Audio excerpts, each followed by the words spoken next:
आमतौर पर जब आप चोरी की घटनाओं का ज़िक्र सुनते हैं तो यही पता चलता है कि किसी के घर में चोरी हो गई, किसी के मोहल्ले में चोरी हो गई, कोई बस में, ट्रेन में यात्रा कर रहा है, कोई बाज़ार में खरीदारी कर रहा है, पॉकेट कट गया, सामान गायब हो गया। इस तरह की बातें हम अक्सर सुनते हैं। लेकिन जब आपको ये पता चले कि देश के वीवीआईपी माने जाने वाले, सबसे ज़्यादा सुरक्षा घेरे में रहने वाली जगह यानी देश के एयरपोर्ट्स भी चोरों से सुरक्षित नहीं है, तो आप क्या करेंगे?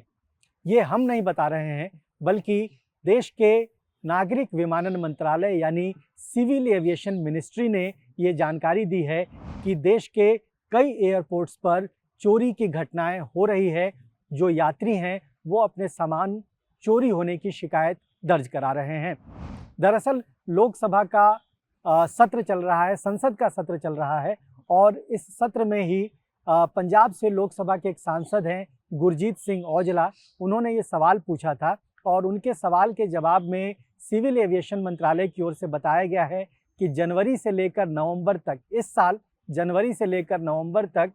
देश के करीब 6 एयरपोर्ट पे चोरी की 9 घटनाएं दर्ज हुई है और सबसे ज़्यादा चोरी बेंगलुरु एयरपोर्ट पे हुई है, जहां 4 अलग-अलग लोगों ने अपने सामानों के चोरी होने की शिकायतें दर्ज कराई है। इसके अलावा मुंबई, नागपुर, राजकोट और दिल्ली एयरपोर्ट पर भी चोरी की घटनाएं हुई है और इस तरह की घटनाओं के बाद जो सिविल एविएशन मिनिस्ट्री है और bureau of civil aviation security दोनों एक तरह से सकते में हैं कि आखिर इतनी ज़्यादा सुरक्षा कर्मियों की मौजूदगी में, इतने ज़्यादा ग्राउंड स्टाफ की मौजूदगी में, एयरलाइन के कर्मचारियों की मौजूदगी में, अन्य कर्मचारियों की मौजूदगी में आखिर इस तरह की चोरी क्यों हो रही है, जबकि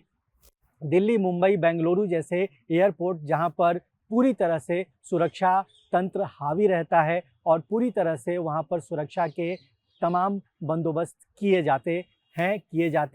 रहते हैं। तो ऐसी स्थिति में ये चोरी क्यों होती है, ये अपने आप में गंभीर सवाल तो पैदा कर ही रहा है। लेकिन इस तरह की चोरी की घटनाओं के आलोक में अब सिविल एविएशन मिनिस्ट्री और जो bureau of civil aviation security है, उसने अपने पुराने जो नियम हैं, सुरक्षा के नियम हैं, उसको और ज़्यादा बेहतर बनाने की कोशिश की है। उसको और ज़्यादा वो एक तरह से रिव्यू कर रहे हैं, समीक्षा कर रहे हैं। ये देखा जा रहा है कि तमाम एयरपोर्ट बिल्डिंग्स जो देश भर में हैं, वहाँ पर सीसीटीवी कैमरों की क्या स्थिति है, क्या सीसीटीवी से 24/7 सर्विलांस लिया जाता है, क्या सीसीटीवी को मॉनिटर करने वाले जो लोग हैं वो बहुत प्रशिक्षित हैं, योग्य हैं, क्या सीआईएसएफ के हेल्प डेस्क जो हैं इन तमाम एयरपोर्ट्स पर बनाए गए हैं। हालांकि देश में बड़े एयरपोर्ट्स हैं, दिल्ली, मुंबई,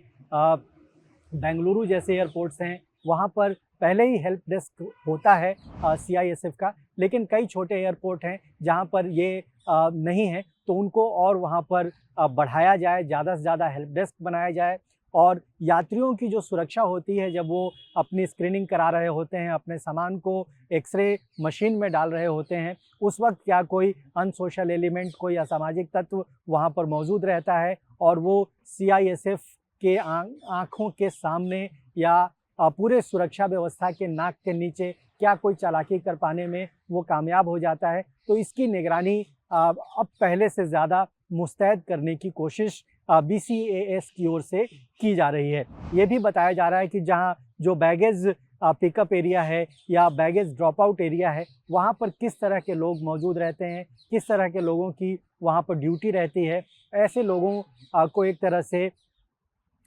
उनकी मॉनिटरिंग की जाए, उनके बारे में उन पर ज़्यादा ध्यान रखा जाए, कहीं ये काम उनकी ओर से तो नहीं किया जा रहा है। कुछ नियम ऐसे भी हैं कि अगर किसी ग्राउंड स्टाफ का शिफ्ट पूरा हो जाता है, शिफ्ट ख़त्म करने के बाद जब वो वापस जा रहा होता है, तो उसकी पूरी तरह से तलाशी ली जाए, उसको एक तरह से फ्रिस्क किया जाए, उसकी फ्रिस्किंग की जाए, कहीं ये सामान वो तो नहीं चोरी कर रहा है। तो इस तरह की तमाम जो नियम हैं, वो पहले से बनाए हुए हैं एयरपोर्ट की सुरक्षा के लिए। अब उसको एक तरह से उसकी समीक्षा की गई है, उसको और ज़्यादा दुरुस्त करने का प्रयास किया जा रहा है। आपको ये जानकारी टीवी9 भारतवर्ष के माध्यम से ये मिल गई है कि एयरपोर्ट भी चोरों से सुरक्षित नहीं है। तो अगली बार जब आप एयरपोर्ट जाएँ, किसी यात्रा में जाएँ, तो अपने सामान का बेहतर आप ख्याल रखें, अपने सामान को आप ज़्यादा सुरक्षित रखें और अपनी यात्रा को आप बेहतर तरीके से कर पाएँ। ये एक जानकारी आपको अवेयर करने के लिए दी गई है।